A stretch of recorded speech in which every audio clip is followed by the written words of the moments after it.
واپس بھی آ گئے. لیکن شاعر کہتا ہے زنجیر بھی ہلتی رہی, بستر بھی رہا گرم, تا عرش گئے پھر آئے محمد صلی اللہ علیہ وسلم. جس کمرے میں آپ آرام کر رہے تھے, دروازے کی کڑی, اگر دروازہ کھول کر کے آدمی جائے تو کڑی کتنی دیر تک ہلتی رہے گی؟ روایتوں میں یہ ملتا ہے دروازے کی جو زنجیر ہے, میاں آپ دروازہ بند کر کے گئے تو کڑی ہلتی ہے تھوڑی دیر تک کے لیے. حضور جب معراج کا پورا سفر طے کر کے آئے تھے تو دروازے کی کڑی ابھی ہل رہی تھی, اور بستر پر آدمی سو کر کے اٹھے تو وہ بستر کتنی دیر تک گرم رہے گا؟ Minute, 1.5 minute. لیکن حضور جب معراج سے واپس آئے تو بستر ابھی بھی گرم تھا. یہ نہیں کہا گیا کہ سورج ابھی نہیں طلوع ہوا تھا, یہ نہیں کہا گیا کہ رات پوری نہیں گزری تھی, بلکہ یہ کہا جا رہا ہے ارے زنجیر بھی ہل رہی تھی اور بستر بھی رہا گرم, تا عرش گئے پھر آئے محمد صلی اللہ علیہ وسلم. اب یہاں پر عقل کے گھوڑے دوڑانے والے ایتھیسٹ آتے ہیں اور کہتے ہیں ایسا کیسے ہو سکتا ہے, ایسا کیسے ہو سکتا ہے. ان کا جواب ہم پھر کبھی دیں گے. یہ ہماری پاک محفل ہے, بارگاہ مصطفیٰ کا ذکر ہے, تو ظاہر سی بات ہے یہ عاشقوں کی محفل ہے. جب پاکھنڈیوں کی ہوگی تب ان کو جواب دیں گے. تم سائنس کے وجود پر یقین اور ایمان رکھنے والے لوگ, پہلے تو تم یہ بھی نہیں مانتے تھے کہ بندہ ایک جگہ سے 2000 کلومیٹر کا سفر 1 گھنٹے میں کر سکتا ہے. آپ کہتے ہیں ایسا کیسے ہو سکتا ہے؟ آج تو مانتے ہو راکٹ سے کر سکتے ہیں, پلین سے کر سکتے ہیں. ارے آج تو ناقابل یقین ترقیاں چین اور جاپان کر چکے ہیں, وہاں تو ٹرینیں ہی پلین کی رفتار پکڑ چکی ہیں. آج تو ایسی ایسی ترقیاں ہیں کہ آدمی پوری دنیا کو 1 سیکنڈ میں دیکھ رہا ہے, ادھر سے ادھر بہت کچھ ہوتا جائے گا. ان سب پر ان کو یقین ہے, ان سب پر یقین ہے. لیکن جو بات میرے مصطفیٰ کریم صلی اللہ علیہ وسلم کی جا رہی ہے اس پر یقین نہیں ہوتا. ان کو جواب عقل سے دینا ہوتا ہے, اس لیے یہ محفل الگ ہے, عقل سے دیں گے. آج میں آپ سے کہتا ہوں یہ ساری باتیں اگر تمہارے ذہن میں آتی ہیں کہ ایسا کیسے ہو سکتا ہے, اتنے شارٹ ٹائم پر یہ سارا وقت کیسے مینیج ہو سکتا ہے. بعض لوگ اس کو ٹائم ٹریول بھی کہتے ہیں, یعنی وقت کو گھیر دینا اور بہت کچھ کام ہو جانا. اللہ تبارک و تعالی وقت کا مالک ہے, وہ جس کے لیے چاہے وقت کو پھیلا دے اور جس کے لیے چاہے سمیٹ دے. اور اب میں جو بات بتانے جا رہا ہوں, میں نے کیا کہا تھا؟ وقت رسول اللہ کی ذات. میں نے یہ جملہ کہا, سنیے, معراج کا یہ سارا سفر ایک چھوٹی سی مثال میں دے دوں. ایک چھوٹی سی مثال میں, گھڑی لگی ہے سامنے, لگی ہے 12:30 بج رہے, ہم 25 سے ابھی 26 میں آ گئے. گھڑی چلتی ہے, اس کے اندر بیٹری ہوتی ہے, پتا ہے نا, سیل لگے ہوتے ہیں, بیٹری لگی ہے, وہ کانٹے چل رہے ہیں. باقی اس گھڑی کا تھوڑی نا کمال ہے. اس گھڑی سے ابھی 12:30 بج رہے ہیں, کوئی اتار کر کے میرے پاس دے دے, میں اس کی بیٹری نکال لوں اور اپنے پاس رکھ لوں. اس میں 12:30 سے 1 منٹ بھی آگے جائے گا, گھڑی وہیں رکے گی. ٹھیک ہے, میں اس بیٹری کو 1 گھنٹہ 2 گھنٹہ 4 گھنٹہ 6 گھنٹہ اپنے پاس رکھوں. 6 گھنٹے کے بعد میں نے واپس اس گھڑی میں بیٹری ڈال دی. گھڑی کیا 6 گھنٹے آگے سے چلے گی یا جہاں رکی تھی وہیں سے چلے گی؟ 12:30 جہاں بجے تھے وہیں سے چلے گی. ایک چھوٹی سی مثال ہے. میرے عزیزوں, تم کیا سمجھتے ہو؟ مصطفیٰ کی ذات روح کائنات ہے, جانے کائنات ہے. مصطفیٰ کی ذات جانے کائنات ہے, روح کائنات ہے. معراج کی شب رب تعالیٰ نے روح کائنات کو, کائنات کی جان کو اپنے پاس بلایا تھا. اب پتہ نہیں 100 سال رکھا, 200 سال رکھا, 500 سال رکھا, پتہ نہیں ہزاروں سال رکھا, لیکن جان کو جب واپس کائنات میں بھیجا تو وقت جہاں تھما تھا وہیں سے چل پڑا. نعرہ تکبیر, نعرہ رسالت, جشن عید میلاد النبی, لبیک یا رسول اللہ, اسی لیے میں نے کہا وقت رسول اللہ کی ذات ہے، وہ اگر تھم گئے تو کائنات تھم گئی، وہ اگر آ گئے تو کائنات چل پڑی۔ اسی کو ہمارا امام اپنے اشعار میں یوں گنگناتے ہوئے کہتا ہے، وہ جو نہ تھے تو اور وہ جو نہ ہو تو، جان ہے وہ جہان کی، جان ہے وہ جہان کی، جان ہے وہ جہان کی، اور جان ہے تو جہان ہے، جان ہے تو ہاں، اگر وہ نہ ہو تو پھر کچھ نہ ہو۔ اس لیے میرے عزیزو، وہ ذات اقدس کائنات کا وقت ہے۔ اسی لیے ہم نے دیکھا جو رسول اللہ کو تھام لیا وہ پورے وقت کا بادشاہ ہو گیا، ہر وقت اس کا ہے، ہر وقت اس کا ہے۔ ہم تو بہت چھوٹے لوگ ہیں، بہت چھوٹے لوگ ہیں۔ میں اپنے زمانے کے جتنے مشائخ اور علماء ہیں ان کے طلبوں کی گرد کے برابر نہیں ہوں، لیکن میں نے اپنی زندگی میں تجربہ کر کے دیکھا، دنیا مجھے پہچانتی ہے تو میرے مصطفیٰ کے قدموں کی نوکری کے صدقے، ناموس رسالت کی بات پر، حضور کی عزت پر۔ اگر مجھ جیسا ناہنجار آدمی اس ذات کی عزت پر بات کرے تو گویا کہ اس نے وقت کو پکڑ لیا ہے، سبحان اللہ، وقت کو پکڑ لیا ہے، اور وقت کو ایسا پکڑا کہ صبح بھی بھیڑ ہے، دوپہر میں بھی بھیڑ، رات کو بھی بھیڑ۔ حق ہے، اور یہ میں اپنی تعریف میں نہیں کہہ رہا، اسی لیے میں ایک جملہ اکثر کہا کرتا ہوں، ان کی بات کرو ہر دل پہ راج کرو۔ حق ہے، وقت وہ ہے میرے عزیزوں، 24 جائے، 25 جائے، 26 جائے، زندگی بھی چلی جائے، لیکن اللہ تمہارا نام مردہ ہونے نہیں دیتا۔ ہاں ایک بات یاد رکھ لو، جو پٹاخے اڑانے والے تھے ان کی بھی اڑ گئی، اور جو میرے مصطفیٰ کا پرچم بلند کرتے رہے دنیا ان کو 1000 ٹکڑوں میں بھی کاٹ دے، لیکن ان کا نام اللہ تعالیٰ بچے بچے کی زبان پر زندہ رکھتا ہے۔ کیا ہمارے زمانے سے، ہمارے دور میں امام شرف الدین بوصیری ختم ہو گئے؟ کیا سعدی شیرازی ختم ہو گئے؟ کیا ہمارے زمانے میں حافظ شیرازی، ملا عبد الرحمن جامی ختم ہو گئے؟ یہ وہ لوگوں کی بات میں کر رہا ہوں جو دربار رسالت کے قصیدہ خواں لوگ تھے، حضور کی تعریف میں، مدح سرائی میں مگن رہنے والے لوگ تھے۔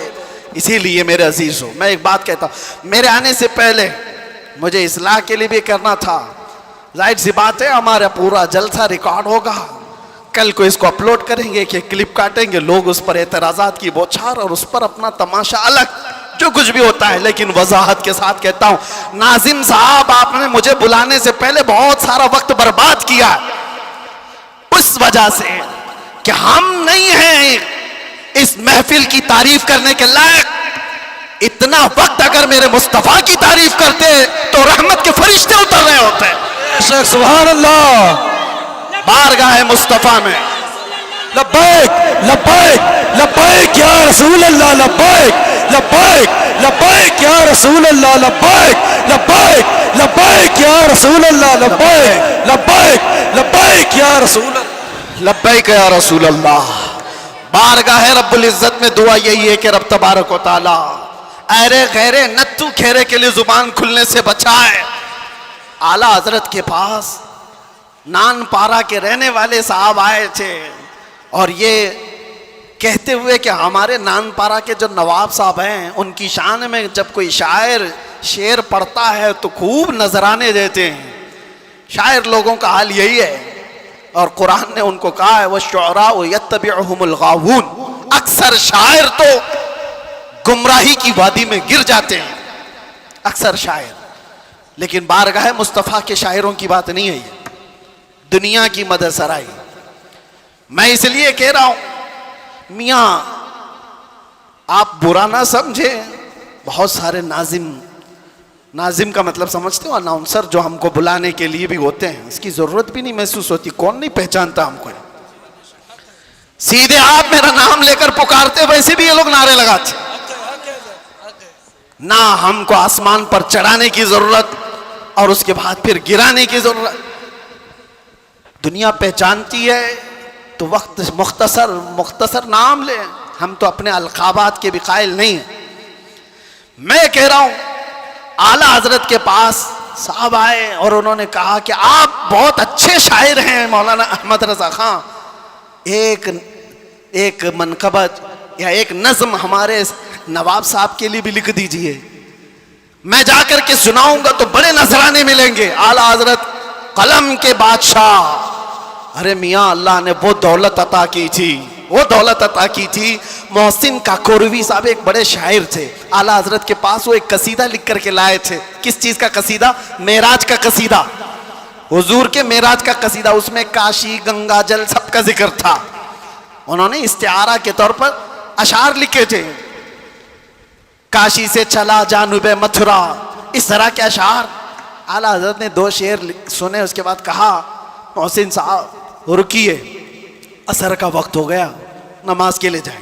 عصر کی سنتیں پڑھی، اب سنت اور فرض کے بیچ میں کتنا وقت رہتا ہے؟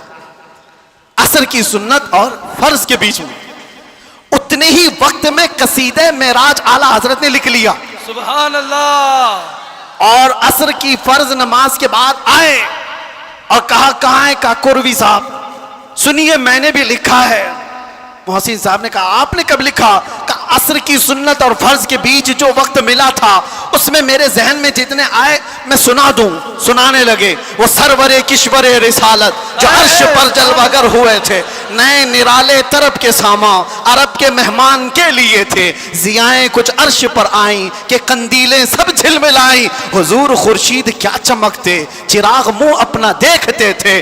پورے معراج کا واقعہ کیسے لکھا؟ وہی ہے اول، وہی ہے آخر، وہی ہے ظاہر، وہی ہے باطن۔ حضور کے بارے میں کیا کہتے ہیں؟ وہی ہے اول، وہی ہے آخر، وہی ہے ظاہر، وہی ہے باطن۔ اب سنو پورے معراج کا واقعہ۔ اعلیٰ حضرت کہتے ہیں اسی کے جلوے، اسی سے ملنے، اسی سے اس کی طرف گئے تھے۔ سبحان اللہ۔ اسی کے جلوے، اسی سے ملنے، اسی سے اس کی طرف گئے تھے۔ پورے اشعار سنتے رہے کاکوروی صاحب، ختم ہی نہیں ہو رہے ہیں۔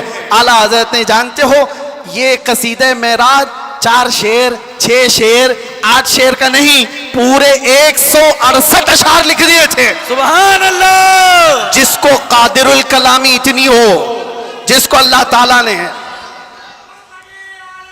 زندہ باد، زندہ باد اعلیٰ حضرت، جس کو اللہ تعالیٰ نے اتنی قادر الکلامی عطا کی ہے اشعار کی زبان پر، تو وہ جب قلم چلائے تو کیا نہیں کہہ سکتا۔ نان پارا والے صاحب سے بھی کہا ٹھیک ہے قلم چلاتا ہوں، وہ نواب صاحب کی شان میں لکھوانے آئے تھے، بریلی کا امام لکھنے لگ گیا، وہ کمال حسن حضور ہے کہ گمان نقص جہاں نہیں، یہی پھول خار سے دور ہے، یہی شمع ہے کہ دھواں نہیں، یا رسول اللہ تیرے آگے یوں ہیں دبے لچے فصحا عرب کے بڑے بڑے، کوئی جانے منہ میں زباں نہیں بلکہ جسم میں جان نہیں، کروں تیرے نام پہ جان فدا، نہ بس ایک جان 2 جہاں فدا، 2 جہاں سے بھی نہیں جی بھرا، ارے کروں کیا کروڑوں جہاں نہیں۔ سبحان اللہ۔ اعلیٰ حضرت لکھتے گئے کس کی شان میں؟ بارگاہ مصطفیٰ میں۔ آپ کو پتا ہے ایک شعر کی تشریح کرنے میں 4 گھنٹے لگ سکتے ہیں، وہ کمال حسن حضور ہے۔ اعلیٰ حضرت کہتے ہیں حضور کا حسن ایسے کمال کا ہے کہ گمان نقص جہاں نہیں، یعنی برائی کا گمان بھی جس میں نہیں ہے، ایسا حسن ہے، یہی پھول خار سے دور ہے۔ ویسے تو تم جھوم جا رہے ہو، سمجھے کہ نہیں کیا پتا، یہی پھول خار سے دور ہے۔ اعلیٰ حضرت کہتے ہیں ارے حضور کی ذات یہ ایسا پھول ہے جس میں کانٹا ہی نہیں، حق ہے۔ یہی پھول خار سے دور ہے، اور جو بھی چراغ دیکھو دھواں دیتا ہے کہ نہیں دیتا، اور اعلیٰ حضرت کہتے ہیں یہی وہ شمع ہے کہ دھواں نہیں۔ واہ واہ واہ، سبحان اللہ، سبحان اللہ۔ دھواں تکلیف پہنچاتا ہے، اور میرے آقا کی شمع ایسی ہے یہاں دھواں نہیں نکلتا، پروانے آ کر جان دیتے ہیں۔ سبحان اللہ۔ یہی شمع ہے کہ دھواں نہیں۔ اخیر میں جا کر اعلیٰ حضرت نے کیا کہا؟ کرو مدح اہل دول رضا۔ اہل دول کس کو کہتے ہیں؟ دولت والوں کو، دولت والے، دنیا والے۔ اعلیٰ حضرت کہہ رہے ہیں کرو مدح، یعنی تعریف کروں دولت والوں کی۔ ارے پڑے اس بلا میں میری بلا، جی جی، میں کہاں اس بلا میں، اس کو ہم کیا کہتے ہیں؟ چاٹو گیری، جی، تلوا چاٹنا، اور لوگوں کی چاپلوسی۔ اس میں تو کتنوں کی زندگیاں ختم ہو گئی۔ 40 سال لوگ بیگ اٹھاتے گھومتے رہ گئے نیتاؤں کے، اور ابھی سنا ٹکٹ نہیں ملا تو آتم ہتیا کرنے کی کوشش کر رہے ہیں. یہی تو ہوگا. بہت ساری چیزیں ہیں, میں اس پر نہیں جا رہا ہوں. دنیا ایسی ہے, یہ کتوں کی طرح ہے. اللہ کے نبی نے فرمایا, کتا لفظ سنتے ہی لوگ ڈر جاتے ہیں. حضور نے فرمایا دنیا جیفتن و طالب الکلاب, دنیا مردار ہے, اس کے طلب کرنے والے سب کتے کی طرح ہیں. اب ایک دوسرے, کتا ایک ہی جانور ایسا ہے جو پورا کھانا چاہتا ہے, کسی دوسرے کتے کو لینا بھی نہیں چاہتا, کھا بھی نہیں سکتا. چیل ہے, کوے ہے, گدھ ہے, سب مردار کھاتے ہیں لیکن وہ پوری برادری کو لے کے کھاتے ہیں. کتا ایک ایسا ہے جو دوسرے کتے کو دیکھتا ہے تو بھونکنے لگتا ہے. خیر, اس کی مثال یہ ساری وہی ہے. اعلیٰ حضرت فرماتے ہیں پڑے اس بلا میں میری بلا. آخر میں جو دام بہت بڑا وزن کا شعر ہے, فرماتے ہیں میں گدا ہوں اپنے کریم کا, واہ واہ واہ سبحان اللہ. میں گدا ہوں اپنے کریم کا. میرا دین پارے نان نہیں, نان پارا کو بدل کر پارے نان کر دیا. جی جی جی نان پارا تو گاؤں کا نام ہے, جی یو پی میں ہے نا, بہرائچ کے بعد نان پارا. اور پارے نان فارسی میں روٹی کے ٹکڑے کو کہتے ہیں. اعلیٰ حضرت کہتے ہیں میرا دین روٹی کا ٹکڑا نہیں ہے, پیسے کے لیے نہیں لکھتا, مال کے لیے نہیں لکھتا, جو کہتا ہوں میرے مصطفیٰ کی رضا کے لیے کرتا. بے شک.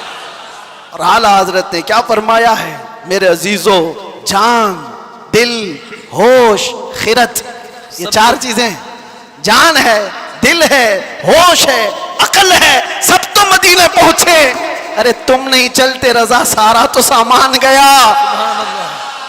ہمیں اے رضا کوئی, یہ اعلیٰ حضرت اپنی حمد کے شعر میں کہتے ہیں وہی رب ہے جس نے تجھ کو ہمتن گرم بنایا. اعلیٰ حضرت والے کتنے ہیں ماشاءاللہ. سبحان اللہ. اس زمانے میں آپ اعلیٰ حضرت کے اشعار کو سنتے ہیں اور یاد رکھتے ہیں تو میرے عزیزو تمہاری سنیت کہیں نہیں جانے والی, حق ہے. سبحان اللہ. کہیں نہیں جائے گی انشاءاللہ, کیونکہ اعلیٰ حضرت کے اشعار تعویذ کا کام کرتے ہیں. جی ہاں, سنیت کی حفاظت ہے, سنیت کی حفاظت ہے. اعلیٰ حضرت کیا فرماتے ہیں, میں تو وہ عقیدے کے متعلق جو اشعار ہے وہ پڑھا نہیں, صرف یہ کہہ رہا ہوں, وہ اپنے دل کا حال بتاتے ہیں. کہتے ہیں ارے اے خدا کے بندو, کوئی میرے دل کو ڈھونڈو, ابھی پاس تھا یہی تو ابھی کیا ہوا خدایا. حضور تاج الشریعہ رحمۃ اللہ تعالیٰ علیہ مرشد گرامی نے اس کی تشریح میں مجھ سے کہا تھا کہ وقت کا جو قطب الارشاد ہوتا ہے, ولیوں میں ایک مقام ہے قطب الارشاد, اس کا معاملہ یہ ہوتا ہے کہ وہ اپنے زمانے کے اولیاء کو جو حکم دے وہ سارے اولیاء کو ماننا پڑتا ہے. اور اعلیٰ حضرت کا مقام قطب الارشاد کا تھا, اپنے زمانے کے جتنے قطب ہیں ان کا سردار, ان اولیاء کا لیڈر, جو حکم دے وہ سارے لوگ کریں گے. تو اعلیٰ حضرت نے ایک بار حکم کیا دیا تھا پتہ ہے, زمانے کے سارے اولیاء کو کہا میرا دل ڈھونڈ کے لاؤ. واہ واہ واہ واہ سبحان. ارے خدا کے بندو, جی. کوئی میرا دل ڈھونڈو تو ڈھونڈو, ابھی پاس تھا یہی تو ابھی کیا ہوا خدایا. وہ دل نہیں ہے جو گوشت کا لوتھڑا ہے, دل کچھ اور ہے جس کو اعلیٰ حضرت کہتے ہیں دل ہے وہ دل جو تیری یاد سے معمور رہا, سبحان اللہ. سر ہے وہ سر جو تیرے نام پہ قربان گیا, وہ دل ہے. اعلیٰ حضرت کہتے ہیں دل ڈھونڈ کے لاؤ, کہاں ہے, ابھی پاس تھا یہی تو ابھی کیا ہوا خدایا. نہ کوئی گیا نہ آیا, تجھے حمد ہے خدایا. سارے اولیاء ڈھونڈنے پہ لگ گئے, سارے اقطاب جمع ہو گئے, امام وقت کا دل ڈھونڈو, ڈھونڈ لیا انہوں نے اور واپس آئے بارگاہ اعلیٰ حضرت میں. کہا اس کو بھی اعلیٰ حضرت نے شعر میں کہا, انہوں نے کیا کہا جواب میں, ہمیں اے رضا تیرے دل کا پتہ چلا بمشکل. سبحان اللہ. ہمیں اے رضا تیرے دل کا پتہ چلا بمشکل, ارے در روزہ کے مقابل وہ ہمیں نظر تو آیا. سبحان اللہ. ادھر ادھر نہیں. نعرہ تکبیر, نعرہ رسالت, علماء اہل سنت, عشق محبت, عشق محبت, پیار محبت, پیار محبت, نعرہ تکبیر, نعرہ رسالت. سبحان اللہ. ہمیں اے رضا تیرے دل کا پتہ چلا بمشکل, در روزہ کے مقابل وہ ہمیں نظر تو آیا. پھر وہ اولیاء یہ بھی کہتے ہیں یہ نہ پوچھ کیسے پایا واہ تجھے حمد ہے خدایا. دل جس کا وہاں لگ گیا اور جس نے تھام لیا ہے دربار رسالت کی اس چوکٹ کو, تو پھر دیکھو وقت کا کیسا بادشاہ ہے. زمانہ بیتتا چلا گیا, وقت گزرتا چلا گیا. اعلیٰ حضرت کو دنیا سے گئے 100 سال کا عرصہ ہو گیا. جانتے ہیں آپ 1921 میں آپ کی وفات ہوئی, اب 2025 آ گئے, 4 سال ہو گئے. لگتا نہیں ہے, ہم نے نہیں دیکھا, ہمارے باپ نے نہیں دیکھا, ہو سکتا ہے تیسری پیڑھی میں جا کر لوگوں نے دیکھا ہو, لیکن مجموع میں ایسا زندہ ہے جیسے آج کا جوان بھی زندہ نہیں. بے شک. کیوں؟ وقت کو تھامی ہوئی ذات ہے. وقت وہ ہے جو رسول اللہ کے ساتھ, ان کے دامن کے ساتھ وابستہ ہو گیا. اسی لیے میرے عزیزوں, میں نے شروع میں ایک بڑا جملہ کہا تھا, وقت پر کمانڈ حاصل کر سکتے ہو, کنٹرول کر سکتے ہو. کیسے؟ صرف ایک ہی ذریعے سے, انہیں جانا, انہیں مانا, نہ رکھا غیر سے کام. للہ الحمد میں دنیا سے مسلمان گیا. یاد رکھو, حضور کو جو جانا اور جو مانا وہ دنیا کے وقت پر کمانڈ حاصل کر چکا ہے, وہ وقت کی نبض کو پکڑ چکا ہے. ارے وقت ہی نہیں, چیزوں پر بھی وہ کمانڈ حاصل کر چکا ہے. جانتے ہو دریائے نیل سوکھ جاتا تھا ہر سال, مصر کا ایک دریا ہے, لیکن جب اسلام وہاں آیا, عمرو بن عاص ایک صحابی ہیں, مصر فتح ہو گیا, تو وہاں مصر کے جو جاہل لوگ تھے کیا کرتے تھے, 16 سال کی جوان خوبصورت لڑکی کو جلوس میں گھماتے تھے اور لا کر کے اس کو ذبح کر دیتے تھے. دریائے نیل میں اس کی بلی چڑھائی جاتی تھی, اور پھر ان کا عقیدہ یہ تھا کہ دریا کا پانی اوپر آ جاتا تھا, اور ہوتا بھی تھا. جب ایک لڑکی کی بلی چڑھائی جاتی تو پانی اوپر آ جاتا تھا, ہر سال کا رواج تھا. لیکن جب اسلام آیا, دریا سوکھنے لگا, تو لوگوں نے آ کر کے عمرو بن عاص رضی اللہ عنہ سے کہا, ہمارا تو معمول ہے کہ ہم ایک 16 سال کی جوان لڑکی کو جلوس میں لا کر ذبح کرتے ہیں, تب یہ دریا نیل کا پانی موجیں مارے گا. انہوں نے کہا ہرگز, میں تو اس کی اجازت نہیں دے سکتا. کہا تو پھر سارے پیاسے مر جائیں گے, پانی کی شدید قلت ہو جائے گی. عمرو بن عاص نے, جانتے ہو, خط لکھا کس کو, امیر المومنین عمر ابن خطاب رضی اللہ عنہ. نام سنتے ہی رونگٹے کھڑے ہو جاتے ہیں. جی سچ بتاتا ہوں, خط آیا تو آپ نے پڑھ کر کے حالات کا مشاہدہ کیا. پھر کیا کیا جانتے ہو, عمر ابن خطاب رضی اللہ تعالیٰ عنہ نے جو حل بتایا وہ بہت الگ ہے. 2 خط لکھے, ایک حضرت عمرو بن عاص کو کہ تم نے جو لوگوں سے کہا وہ بالکل صحیح کہا, اسلام اس کی اجازت نہیں دیتا, کسی کی بلی چڑھانا, کسی کی جان لینا, کسی کا خون بہانا, تم نے جو کیا وہ صحیح ہے. اور حضرت عمر نے کہا ایک اور خط میں لکھ رہا ہوں دریائے نیل کے نام پہ. واہ واہ. آج تک آپ نے سنا کوئی دریا کو بھی خط لکھا ہو؟ سنا ہے؟ ہاں, اگر سنا ہو تو صرف محمد عربی کے غلاموں نے کیا ہے. بے شک. سبحان اللہ, سبحان اللہ. آج کے بیٹھے ہوئے 1400 سال بعد کے کتے محمد عربی صلی اللہ تعالی علیہ وسلم کی شریعت کو نوچ کھانے کی کوشش کرتے ہیں, انہیں پتہ بھی نہیں. یہ اسلام کو ایسے انداز میں بیان کر کے لوگوں میں شک و شبہ پیدا کرنے کی کوشش کرتے ہیں. یہ اس طرح کے کتنے آئے, کتنے چلے گئے, کتنے آئے. لوگ آج بیٹھ کر کے اسلام کو ختم کریں گے, مسلمانوں کا قتل کریں گے, کیا کیا. آج بھی میں دیکھ رہا تھا پاکھنڈی تلواریں بانٹ رہا ہے, کوئی چاقو چوریاں بانٹ رہا ہے. تم ان کو تلواریں دکھا رہے ہو جو 1400 سال سے کربلا سنتے آ رہے ہیں. سبحان اللہ. یہ چیزیں پرانی ہو گئی, پرانی ہو گئی. یہ سب چیزوں سے ڈر اور خوف کا ماحول نہیں لا سکتے. اسلام تھا, اسلام ہے, اسلام رہے گا. میں کہتا ہوں انہوں نے پڑھا نہیں اسلام کو, پڑھا نہیں.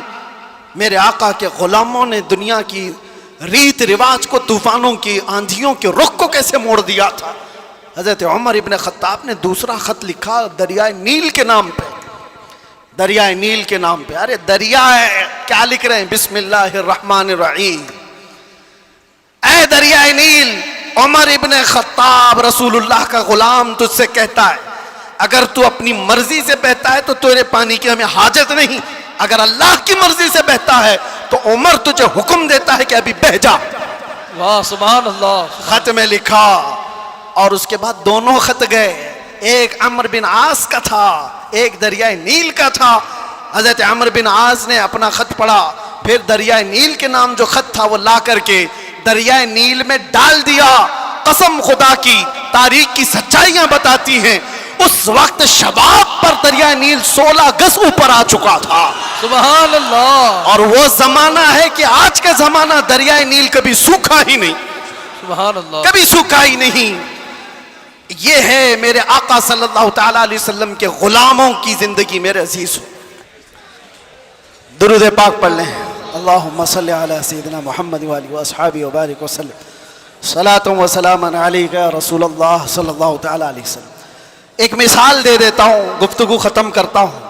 ابھی میں نے بتایا نا, میری تقریر میں ہی بتایا, تیمم کا مسئلہ بتایا نا, پانی آ گیا تو تیمم ختم. ہم تیمم میں پانی آ چکا ہے. میرے عزیزو, ایک چیز جو میں دیکھ رہا ہوں کافی دیر سے, مسجد کی جتنی وسعت ہے آپ بیٹھے ہوئے ہیں, جو کھڑے ہیں شاید ان کو اندازہ نہیں, 1.5 گھنٹے سے وہ کھڑے ہیں. 1.5 گھنٹے سے ادھر والے بھی ادھر والے بھی, تقریباً میں بولتا جا رہا ہوں, میں بھی کھڑا ہوں. اور جو کھڑے ہیں ان میں سے ایک ایک سے بھی میں پوچھتا ہوں کہ تمہیں وقت کے گزرنے کا اندازہ ہوا؟ 1.5 گھنٹہ گزر گیا, اس لیے کہ یہاں بات رسول اللہ کی چل رہی ہے, بات عزت مصطفیٰ کی ہے. وقت کی جب بات کی جا رہی ہے تو وقت کا اندازہ نہیں ہوتا. میں کس کی بات کر رہا ہوں؟ وقت کی بات. وقت کون ہے؟ رسول اللہ کی ذات. اور اسی کو قرآن کہتا ہے والضحیٰ, کبھی واللیل اور کبھی والعصر. جہاں وقت کی قسم یاد کی گئی ہے, مفسرین فرماتے ہیں اس سے مراد ذات رسول ہے, رسول اللہ کی ذات ہے. اور میرے آقا صلی اللہ تعالی علیہ وسلم کی ذات کو جس نے تھام لیا اس نے وقت کو پکڑ لیا ہے, وقت کو پکڑ لیا ہے. ہر وقت تمہارا ہے. اور ایک بات یہ بھی, جو حضور کی غلامی میں آیا اس نے وقت کو ایسا پکڑا ہے کہ بڑھاپا کبھی نہیں آتا اس کا. وہ ہر زمانے کا جوان ہے, ہر زمانے کا جوان ہے.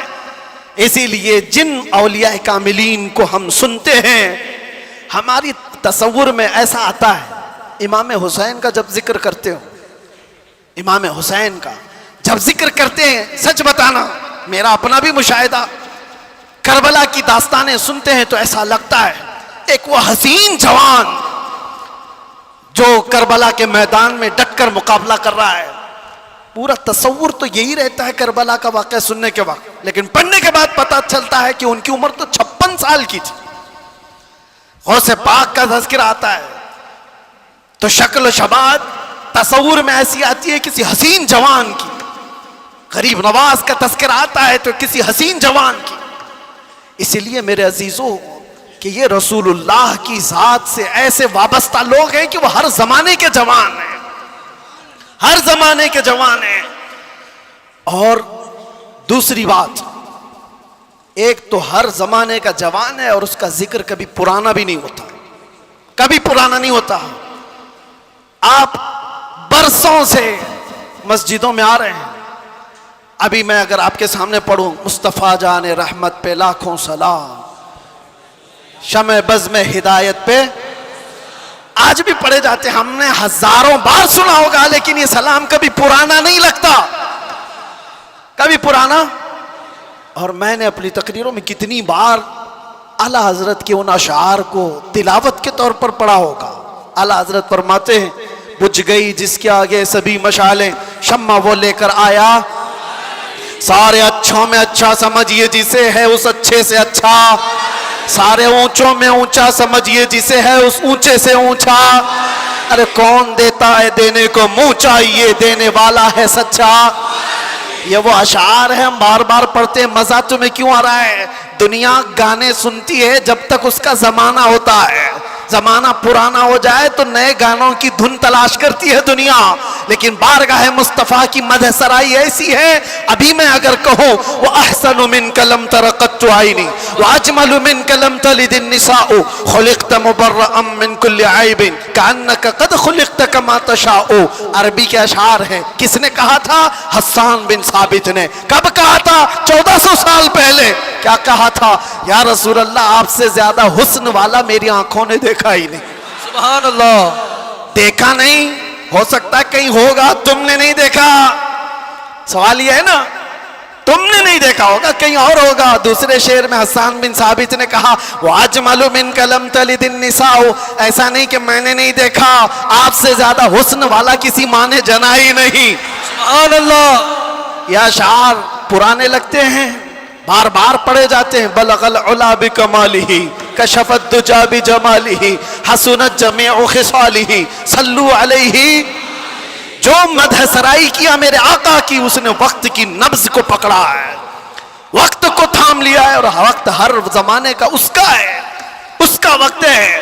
اگر کوئی ہم سے آ کر کے پوچھے غریب نواز کا کون سا وقت تھا، ہم کہیں گے نادان 800 سال پہلے نہیں، ابھی ان کا ہی وقت ہے۔ سبحان اللہ۔ ہے یا نہیں؟ آج بھی ان کا ہی وقت ہے۔ کوئی اگر کہے 800 سال پہلے کے تھے، 700 سال پہلے کے تھے، نہیں، وہ راجے مہاراجاؤں کی تاریخ میں کہا جاتا ہے اتنے پہلے کے تھے۔ غریب نواز تو آج بھی ہیں۔ اسی لیے کربلا کے واقعے کو سمیٹتے ہوئے ایک شعر جو مشہور ہے فارسی کا، کیا کہا جاتا ہے؟ شاہ است حسین۔ فارسی آتی ہے؟ نہیں آتی، لیکن شعر یاد ہے۔ شاہ است حسین کا مطلب کیا ہے؟